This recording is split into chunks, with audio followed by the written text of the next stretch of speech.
Hello, I'm Diana Mason. And I'm Susan Apold. And we are members of the steering committee for the New York State Action Coalition, a coalition that's come together to move forward the recommendations on the Institute of Medicine's report on the future of nursing, and to move forward on those recommendations in New York State. We first want to wish you a very happy Nurses Week and to share with you some reasons why we should be celebrating, as well as to talk with you about some work that remains to be done.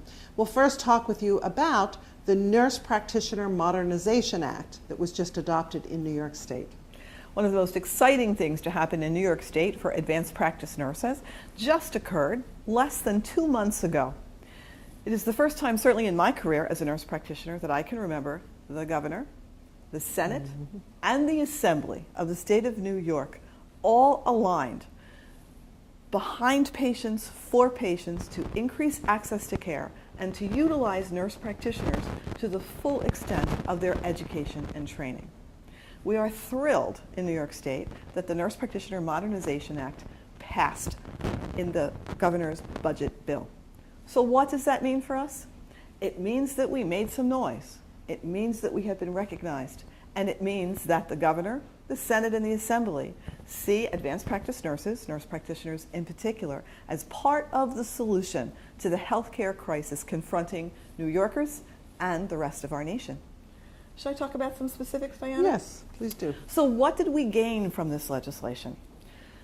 In the past, nurse practitioners practiced in New York State utilizing a written practice agreement. The written practice agreement required us to collaborate with a physician in New York State.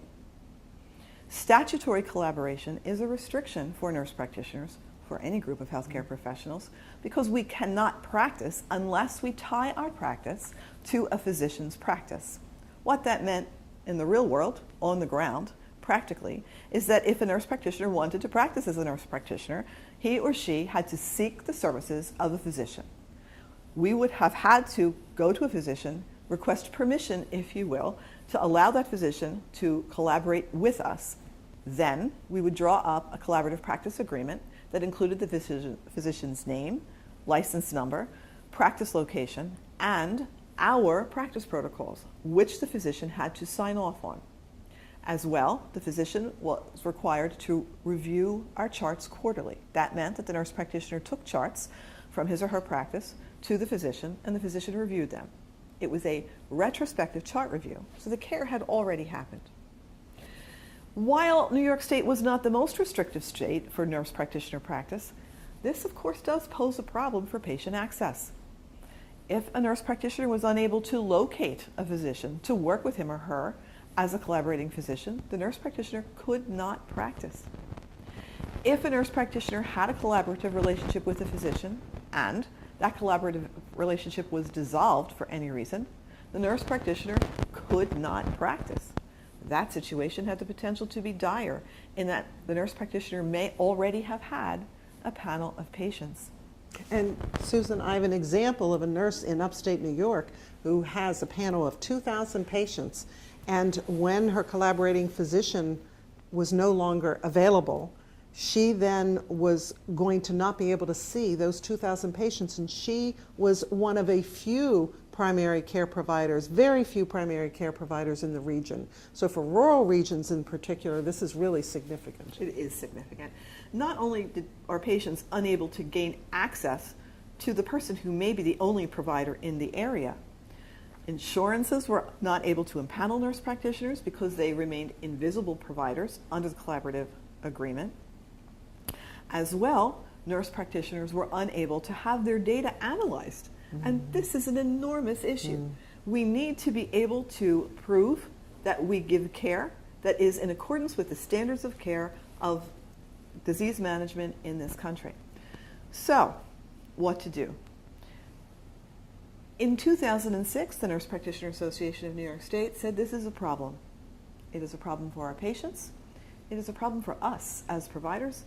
It's a problem for the nursing profession, because we are independent providers of health care. So they embarked on a political strategy. It's a wonderful case study, and maybe someday when the story needs to be told, we'll be able to tell it in its entirety. But since 2006, nurse practitioners have worked tirelessly to move legislation through New York State that would permit New York State nurse practitioners to have full practice authority.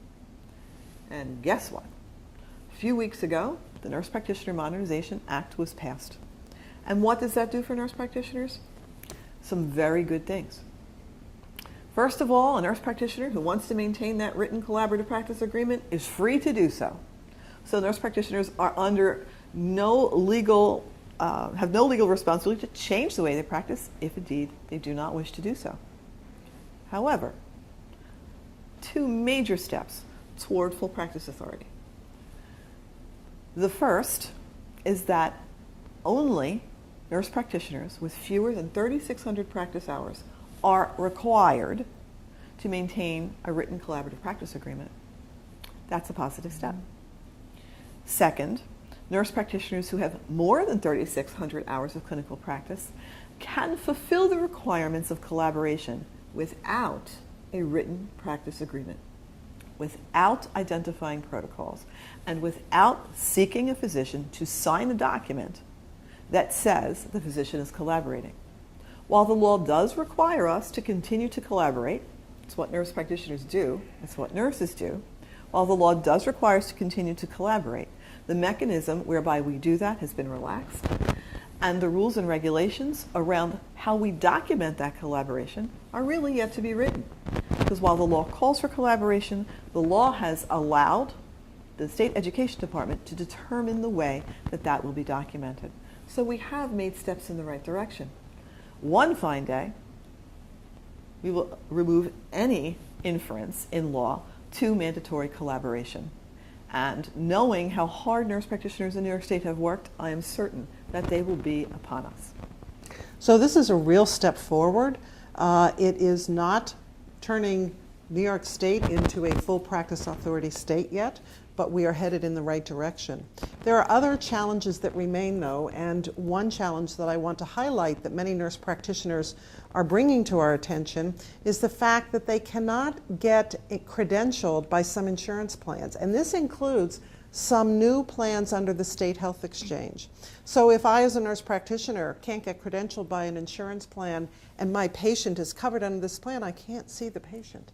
So the New York State Association of Nurse Practitioners is doing an analysis of to what extent are insurers credentialing nurse practitioners or not, and will be developing a strategy, and the coalition certainly would be pleased to work with them on moving forward a strategy to get insurers to realize this is in the best interests of the people that they serve to have nurse practitioners credentialed under the plan.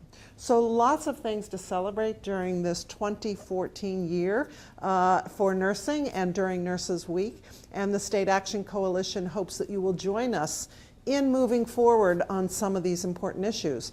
We hope that you will follow us online at NYSActionCoalition.com. That's NYSActionCoalition.com. And from there you can click on the right icon and follow us on Twitter and on Facebook. So on behalf of the steering committee of the New York State Action Coalition, we wish you a wonderful Nurses Week and look forward to working with you to continue to move forward on these very important issues that are really about how to promote the health of the people in New York State. So thank you. And you know what, Diana, we're nurses, so happy Yes, Nurses Week, happy Diana Nurses Mason. Week to you too. Thank you.